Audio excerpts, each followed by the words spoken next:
of legal investigations by means of more payouts. To this hour, not a single plaintiff's day in court to present evidence in a trial has come to fruition.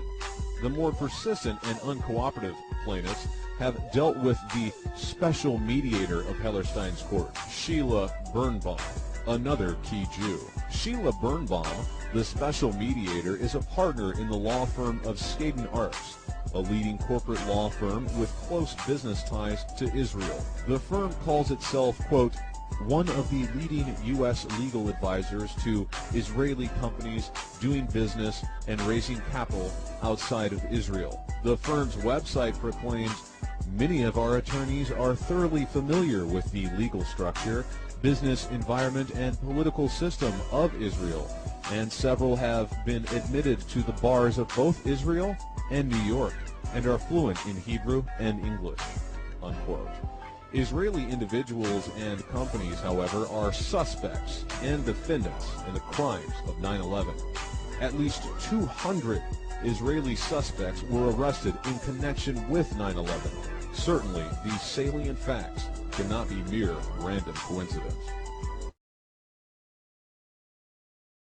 The key individuals who arranged the privatization and obtained control of the 10.6 million square foot complex known as the World Trade Center shortly before its destruction are Larry Silverstein, former Israeli commando and Westfield shopping mall tycoon Frank Lowy, and Port Authority Chairman Louis M. Eisenberg, who authorized the transfer of the leases.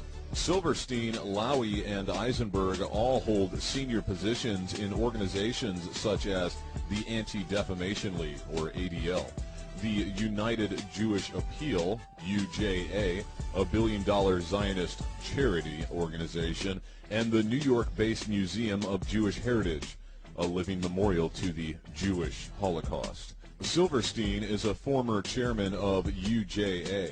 This organization raises hundreds of millions of dollars every year for a network of Jewish agencies in the United States and Israel. Eisenberg, who was instrumental in obtaining the lease for Silverstein, is on the planning board of the UJA. Eisenberg, in his role with the Port Authority, was the key person who negotiated the 99-year leases for Silverstein and Frank Lowy's Westfield America, who were in fact the low bidders for the lease on the 110-story towers and the retail mall. 6 weeks before the World Trade Center towers were destroyed, the Port Authority, with the assistance of Jewish Chairman Eisenberg, completed the process of leasing them for 99 years to Larry Silverstein, the developer who had built 7 World Trade Center, which mysteriously self-demolished at 5:25 p.m. on 9/11, although the building wasn't hit by a plane. Simultaneously, the retail space underneath the complex was leased to Westfield America, the U.S. division of an Australian company that is one of the world's largest operators of shopping malls. Paul Goldberger wrote in The New Yorker, 20th May 2002. Czechoslovakian-born Israeli commando Frank Lowy, a former fighter in Israel's Golani Brigade, immigrated to Australia in the 1950s. Lowy leased the shopping concourse called the Mall at the World Trade Center, which comprised about 427,000 square feet of retail space. Today, Lowy and his 3 sons control Westfield Corporation, one of the largest operators of shopping centers in the United States and the world. Lowy is described by the Sydney Morning Herald as, quote, a self-made man with a strong interest in the Holocaust and Israeli politics, unquote. Dov Zakheim's SPC Corporation provided the flight termination system and command transmitter system. Some people have posited that the planes that flew into the towers were remote controlled. Although sounding like science fiction to the average person, this technology has existed for several decades. In an emergency situation in which pilot and co-pilot have been incapacitated, ground control can take control of a plane and fly it safe and sound to its destination. The argument for the use of this technology would be to say that to ensure that the planes met their targets, instead of relying on some supposed suicide hijackers, who might bail out at the last minute, remote control technology was used. We are not here to argue for this point, nor disagree with it, but it is more than telling that System Planning Corporation, or SPC, designs, manufactures, and distributes highly sophisticated technology that enables an operator to fly by remote control as many as 8 different airborne vehicles at the same time from one position, either on the ground or airborne. System Planning Corporation markets the technology to take over the controls of an airborne vehicle already in flight. For example, the flight termination system technology could hijack hijackers and bring the plane down safely.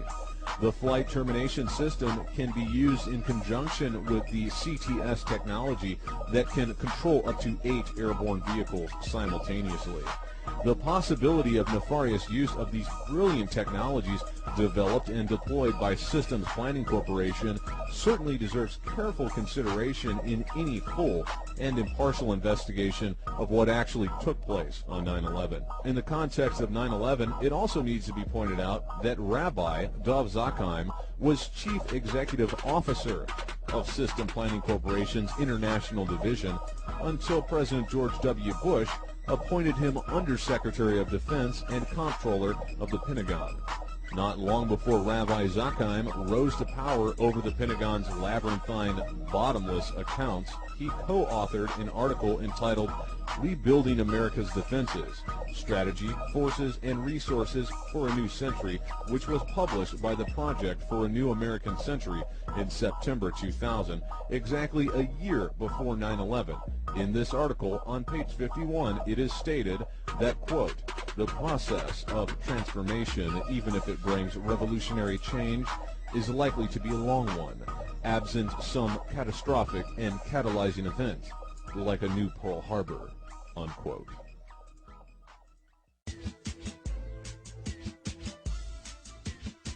Larry Silverstein, a key figure in the Jewish crime network, dual Israeli citizen and World Trade Center leaseholder, who pocketed $4 billion for the attacks of 9/11. Somehow Silverstein had the mysterious foresight to insure both of the towers with an insurance policy specifically covering acts of terrorism just weeks before September 11th, 2001. But things get more absurd than this. Enter P-Tech. The Israeli Mossad also had their hands in the most sensitive computer networks in the U.S. government through a little-known firm called P-Tech. 9/11 was also a computer crime. America's security apparatus and infrastructure would have reacted to the hijacking, then scrambled fighter jets and would have eliminated the threats to thousands of Americans. Unfortunately, most of the critical computer systems were run by P-Tech. This left gaping holes in the communication networks and interoperability between the computer systems, which would allow a hijacker to cause severe miscommunication and delay any reaction to the real-time hijacking. Keep in mind, there were drills going on of flights crashing into buildings on 9/11, as well as other drills, such as Operation Northern Vigilance, Operation Vigilant Guardian, Operation Northern Guardian, and Operation Vigilant Warrior. Joe Bergantino, a reporter for WBZ-TV's investigative team, was torn. He could risk breaking a story based on months of work investigating a software firm linked to terrorism, or heed the government's demand to hold the story for national security reasons. In mid-June, Bergantino received a tip from a woman in New York who suspected that P-Tech, a computer software company in Quincy, Massachusetts, had ties to terrorists. P-Tech specialized in developing software that manages information contained in computer networks. Bergantino's investigation revealed that P-Tech's clients included many federal government agencies, including the U.S. Army, the U.S. Air Force, the U.S. Naval Air Command, Congress, the Department of Energy, the Federal Aviation Administration, or FAA, and the Internal Revenue Service, as well as NATO, and the Federal Bureau of Investigation, and moreover, the Secret Service and even the White House. On the surface, it seemed P-TECH can be linked to Saudis and Arabs, as they are the frontmen financiers of P-TECH. This is not dissimilar to the pattern, as the deceptive alternative media has also linked the official story's antagonists as night teen hijackers from Saudi Arabia.